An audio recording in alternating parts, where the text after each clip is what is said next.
Nuremberg, the Eichmann trial in Jerusalem, and then there were personal memoirs and hearings before the US House of Representatives. Now, I didn't put them in any chronological order as a reflection of their shattered lives. And likewise, I didn't write any index, because a lot of people who would have been included were silenced by murder. Always remember what a Holocaust survivor told another lady who said to her, "I can't watch anything to do with the Holocaust or read books about it because it's too sad." And a survivor said to her, Don't expect me to pat you on the back. If we could live it, you can watch it." That's something worth remembering. Now, this book really was prompted by the revolting anti-Semitism of a Frenchman. He is a so-called comedian, and he has a skit called Show Ananas. Shoah, and ananas means pineapple. So he plays around with a pineapple while he ridicules the Holocaust. And then he makes fun of Ilan Halimi, who was an innocent Frenchman who was kidnapped, tortured, and murdered just because he was Jewish. And the audiences roar with laughter. That really upset me. Like no other subject, really. And I was determined that the best reply I could give to that kind of person was to give the accounts of the survivors themselves. And only an imbecile could deny what happened, which he is. And so those audiences also upset me, the way they reacted to it. And what you call I'm sorry, I have these moments now since my stroke, but these people, they react like that, and that is something that deserves to be attacked and held up to ridicule. Ignorance of history is no defense, especially as he was born long after the Holocaust. And those people forget that the Jews have always defied the odds. They have bequeathed a heritage that is a triumphant heritage of endurance. And the stories in my book testify to this everlasting resilience. It's important to remember the heritage. It's so important. Many people say the Holocaust never took place. But I spoke to a Holocaust survivor shortly before he died last year. And he said to me, if the Holocaust didn't happen, then where is my family? And nobody can answer that. So that's the best reply you could possibly give. Now, there are many people who say that it didn't happen. Listen to a Lutheran soldier who helped liberate Buchenwald. And after seeing the crematorium, the blood-stained walls, and the piles of corpses, he said, I was there, I saw it. With my own eyes, I can testify. And another survivor heaped ridicule on this Holocaust survivors, on these deniers, when he said they should have been there, seen the real thing. They would find out it happened. And a man who helped free Ebensee concentration camp saw a room full of 500 bodies. And he said afterwards that you don't forget those things, you cannot. And another American soldier saw railroad cars packed with corpses. And he said, I wished I hadn't seen it. I don't want to see it again. And yet Holocaust deniers persist, even among men of the cloth. There was a survivor who went down after the war to Crowley, Louisiana, and I'm only quoting from him now. And at lunchtime, he met a priest. And the priest said to him he had told his parishioners that the Holocaust didn't take place. And the survivor said, I was there, I knew it did. And the priest said to him, the Catholic Church would never allow something like that. Therefore, it never happened. Now, I'm quoting all the time from, these are not my words, these are the survivors who went through it and came out alive. Many people hid amongst places and even finding refuge under the city sewers. And that's where children played with rats, just like kids aboard fondled dogs. That's where a man drowned while in a sudden flash flood while he was looking for something to drink. And that's where a woman smothered to death her baby. Rather than let its cries betray their whereabouts. It's really horrificness, but this is the way I research, and this is the way I want to pass it on. And that's why this book really ought to be in everybody's shelf. There was a woman who took her family to Schönbrunn Park shortly before they fled Vienna in 1938. And she told her children to see the sign near the entrance gate. She said to them, don't ever forget what is written there. And the wording was, Jews and dogs are not allowed in the park. And this sort of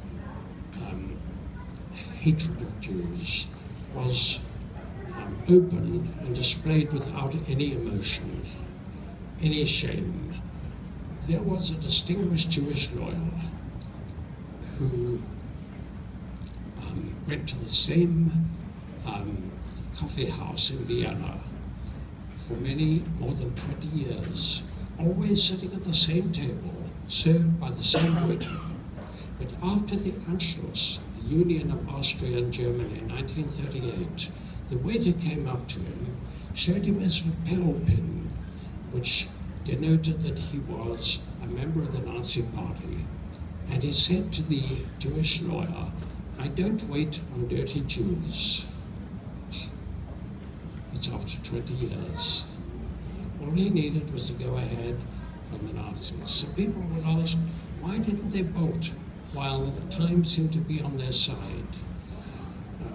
They perhaps were too ensconced in the culture of the time and didn't appreciate the peril to their lives.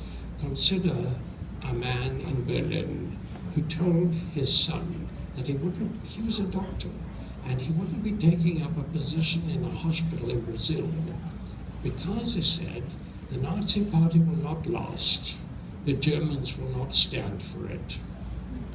And another man,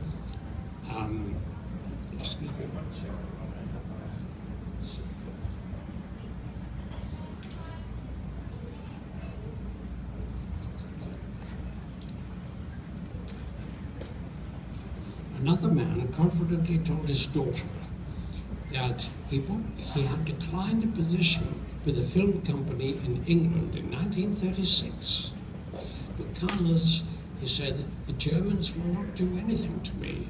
I am a war veteran. I have the Iron Cross. And another German Jew brushed off Nazi rule by saying that he compared it to the rain, where people opened their umbrellas and waited for it to stop.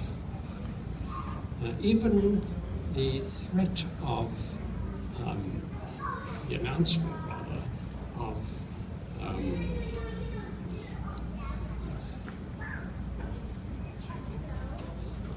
the announcement of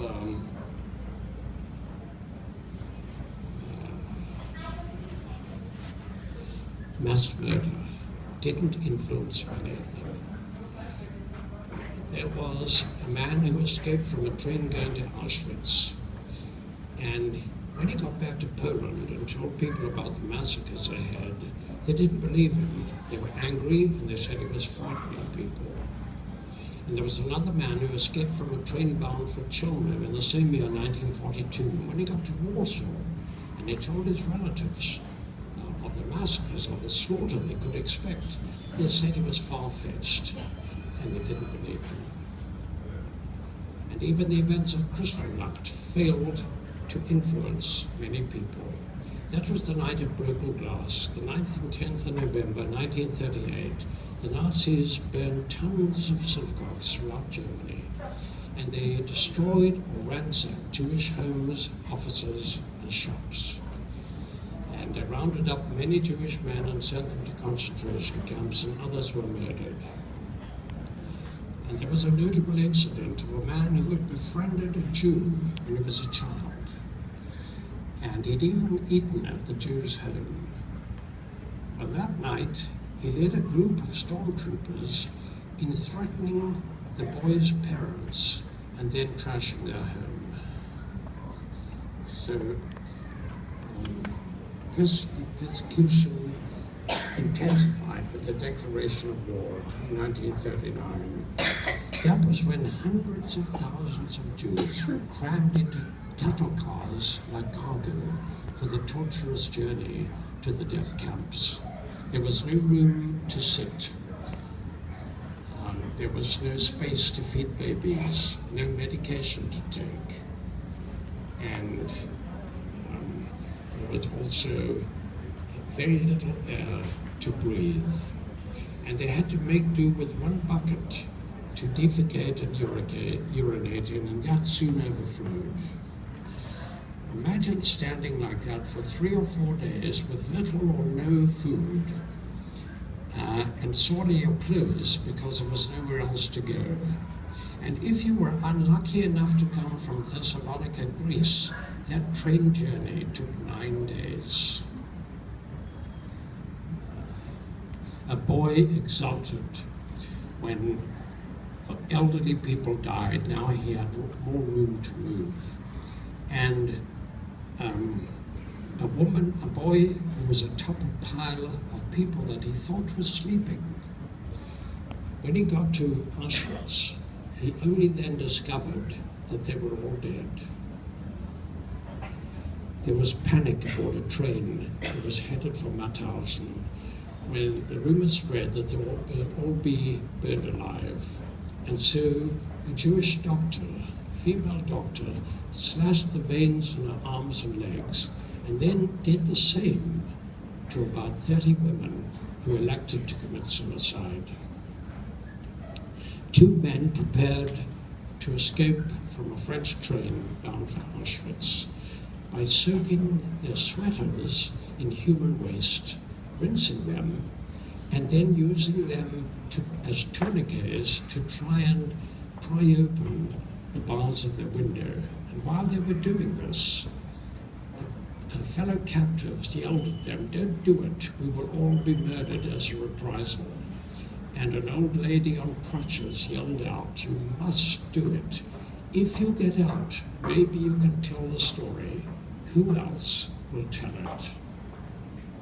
This theme, to survive, is something.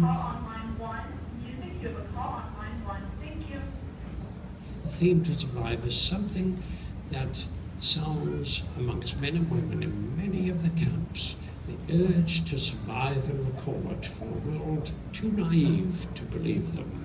They had to survive, if only to tell about the atrocities.